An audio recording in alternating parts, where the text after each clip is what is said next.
Want to become more knowledgeable about Japanese teas? You're in the right place. In this video, we're going to cover some of the more common types of tea in Japan, how they're made, and what they taste like.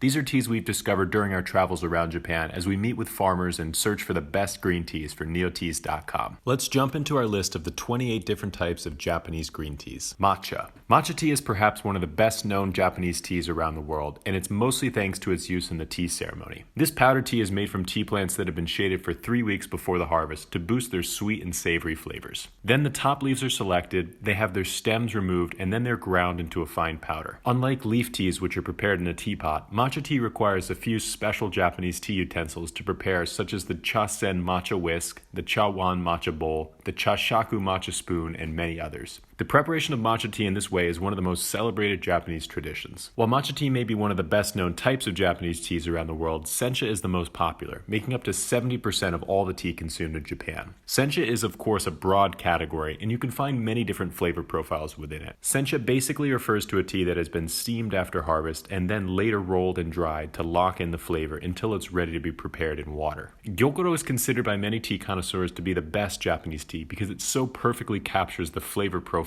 that Japanese teas are known for. This combination of sweet and savory flavors are perfected during the long shading process, and the levels of chlorophyll, theanine, and caffeine are raised. Gyokuro is typically prepared with a smaller amount of cooler water, more leaves, and a longer brewing time to concentrate the flavor even further. Gyokuro is the most expensive leaf tea in Japan because of its labor-intensive production process. You may encounter this tea at a high-end tea room or a tea house in Japan. Hojicha refers to a roasted green tea usually made from the older leaves and stems of the tea plant. Hojicha was once used as a way to get the most out of the tea harvest and use the parts of the tea plant that would otherwise be thrown away. Now Hojicha is loved all over the world for its unique flavor, combining warmer notes of coffee, caramel, and chocolate. Although it looks like a black tea, Hojicha is actually a green tea because the leaves are heated after harvest and it's not allowed to oxidize fully. Genmaicha is another one of those Japanese teas that has increased in popularity in recent years. Genmaicha is made by combining green tea leaves with roasted rice, which give the tea warm and sweet notes of cereal and roasted nuts and can be quite soothing. Genmaicha is very low in caffeine, so it makes for a great tea to enjoy in the evening time. Hoji Genmaicha is a combination of Genmaicha and Hojicha. Because it's made with a combination of Hojicha leaves, which have lower levels of caffeine, and roasted rice, which has no caffeine, this tea is suitable to drink even late into the night. Kamairicha is a tea that is somewhere in between a Hojicha and a Sencha. It is a partially roasted tea turned in a hot pan in a similar fashion to a Chinese green tea. This gives Kamairicha a slightly warmer flavor profile, with notes of almonds and cashews, but it still maintains some of its steamed vegetable flavors. Kukicha is made from the stems and leaves of the tea plant. While the stems are usually carefully removed in teas like Sencha and Gyokuro, they are celebrated in Kukicha. The stems give the Kukicha a milder flavor, with notes of hay or summer grass and a hint of minerals. The addition of the stems also lowers the caffeine content of Kukicha. Karigane is very similar to Kukicha, but it refers to a stem tea made from the shaded tea plants, like those used to make Gyokuro, Matcha tea, and Kabuse Sencha. Because the tea includes some shaded leaves, Karigane is sweeter and slightly higher in caffeine than its unshaded counterpart. Kuki Hojicha is another type of stem tea, but it's made from roasted tea stems. The stems and leaves of the tea plant actually roast differently, so this tea takes on a different flavor profile compared to a normal Hojicha. Bancha refers to a tea made from the more mature leaves of the tea plant. These leaves are excluded from more premium Japanese green teas, but they are used in less expensive teas like Bancha. These leaves produce more earthy and wooden flavor profiles, more minerals, and less caffeine. Shincha refers to the first tea harvested in the early springtime. It can also be referred to as Ichibancha and is well sought after for its incredible taste. The tea plant stores up nutrients from the soil throughout the winter and releases it into the first flush of the tea buds in the early spring, making teas made out of this part of the plant even more delicious. Nibancha refers to the second harvest of the tea plant.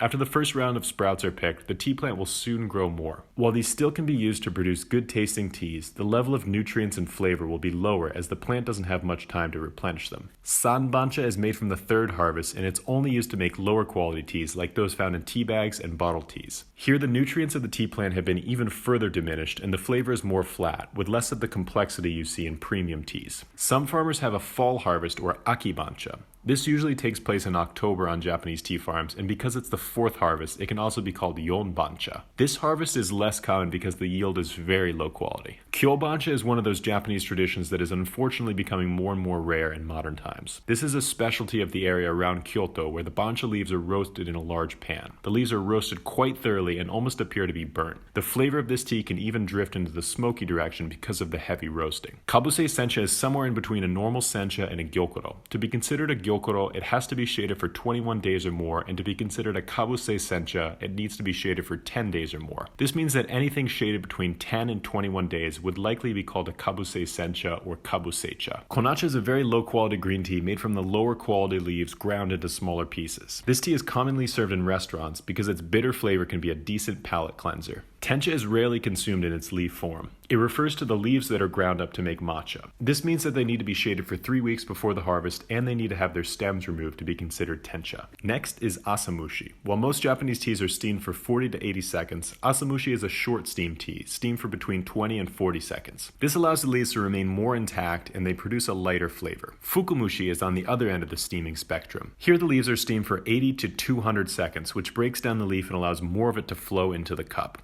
This creates a darker green color and a more intense steamed vegetable flavor profile. Fukamushi Sencha can also work great as a cold brew. Chumushi lies in between Asamushi and Fukamushi, and it's steamed for the standard 40 to 80 seconds.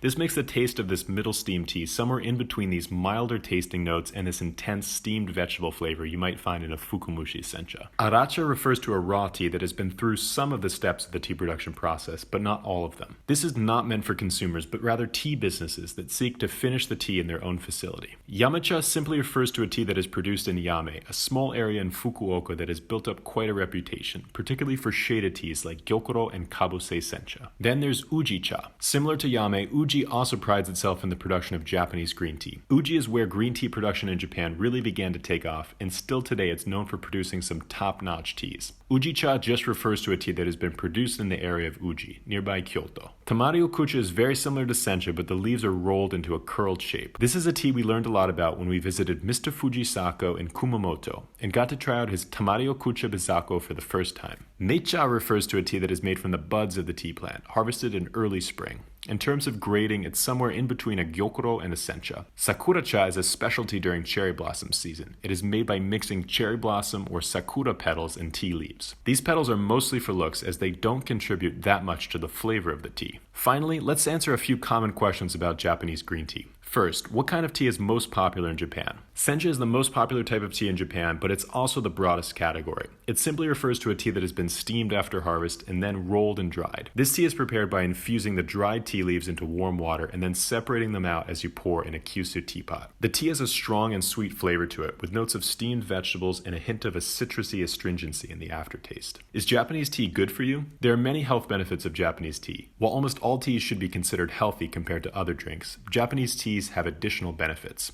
First, they tend to be made from the younger sprouts of the tea plant, meaning that they are higher in nutrients. Second, they are often shaded, which boosts the levels of chlorophyll and theanine. The L-theanine in green teas is what gives you that sense of calm, alert energy that can last throughout the day. Which Japanese green tea is healthiest? When it comes to assessing the health benefits of green tea, there are a few different factors you might be looking for. The first is the antioxidants, such as the EGCG. In this case, you should actually go for an unshaded tea because the teas that are exposed to sunlight produce more catechins as protection against the sun. If you are looking for more of that relaxed focus that comes from the theanine, you will want to go for a long shaded tea like Gyokuro. If you're looking for a combination of everything, you can't go wrong with matcha. Because this tea is powdered, you are able to consume the entire leaf, giving you a higher concentration of all the nutrients and minerals. Finally, which Japanese green tea is best? The question of the best Japanese green tea depends on what you're looking for. If you're looking for a high caffeine morning tea, you can choose something like Gyokuro or Matcha. If you're looking for a soothing evening tea, you can go for Bancha or Genmaicha. If you want a nice warming tea to enjoy in the wintertime, we suggest to go for a roasted tea like Hojicha.